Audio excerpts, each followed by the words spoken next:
आज के ज़माने में जब दिन प्रतिदिन प्राकृतिक संसाधन कम होते जा रहे हैं, तब हमें कैसे उसका सही से इस्तेमाल करना है, ये कहानी उसके बारे में है। एक दिन गौतम बुद्ध से उनके शिष्य ने कहा कि मेरा आपसे एक निवेदन है। गौतम बुद्ध ने कहा कि बताओ तुम्हारा निवेदन क्या है। शिष्य ने कहा, मेरे वस्त्र पुराने हो गए हैं, अब वो पहनने लायक भी नहीं रहे। क्या आप मुझे नए वस्त्र देने का कष्ट कर सकते हैं? गौतम बुद्ध ने उनके शिष्य के वस्त्र देखे, सच में वे बहुत पुराने हो गए थे। इसीलिए बुद्ध ने एक अन्य शिष्य को आदेश दिया कि तुम इन्हें नए वस्त्र दिलवा दो। कुछ दिन बाद जब गौतम बुद्ध उस शिष्य से मिले, तब उन्होंने उनसे पूछा कि क्या तुम्हें अब अपने नए वस्त्रों से आराम मिल रहा है? तुम्हें और कुछ तो नहीं चाहिए ना? तभी उस शिष्य ने कहा, धन्यवाद प्रभु, मुझे अब इन वस्त्रों में बिल्कुल आराम मिल रहा है, मुझे और कुछ भी नहीं चाहिए। गौतम बुद्ध ने शिष्य से पूछा कि अब जब तुम्हारे पास नए वस्त्र हैं, तो तुमने अपने पुराने वस्त्र का क्या किया?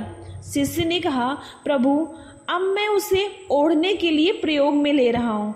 बुद्ध ने कहा, तो तुम अपने पुराने ओढ़ने के लिए ओढ़नी रखी थी, उसका क्या किया? शिष्य ने कहा, मैंने उसे खिड़की पर पर्दे की जगह लगा दिया है। गौतम बुद्ध ने फिर से प्रश्न पूछा, फिर तुमने पुराने पर्दे का क्या किया? तुमने उसे फेंक दिया? शिष्य ने कहा, जी नहीं, मैंने पुराने पर्दे अभी तक फेंके नहीं हैं। मैंने तो उसके 4 टुकड़े किए और उनका उपयोग मैं रसोई में गर्म पतीलों को आग से उतारने के लिए कर रहा हूँ। बुद्ध ने पूछा, तो फिर तुमने अपने रसोई के पुराने कपड़ों का क्या किया? शिष्य ने कहा, अब मैं उन्हें पोछा लगाने के लिए उपयोग में ला रहा हूँ। गौतम बुद्ध ने कहा, तो फिर तुम्हारे पुराने पोछे का क्या हुआ? तब शिष्य ने कहा कि प्रभु, मेरा पुराना पोछा अब उतना खराब हो गया था कि उसका कुछ भी नहीं हो सकता था। इसलिए मैंने उस पुराने पोछे का एक धागा अलग कर दिया और उसमें से दिए की बाती बनाकर तैयार कर ली और उन्हीं बातियों में से एक कल रात आपके कक्ष में प्रकाशित की थी। गौतम बुद्ध अपने शिष्य से संतुष्ट थे।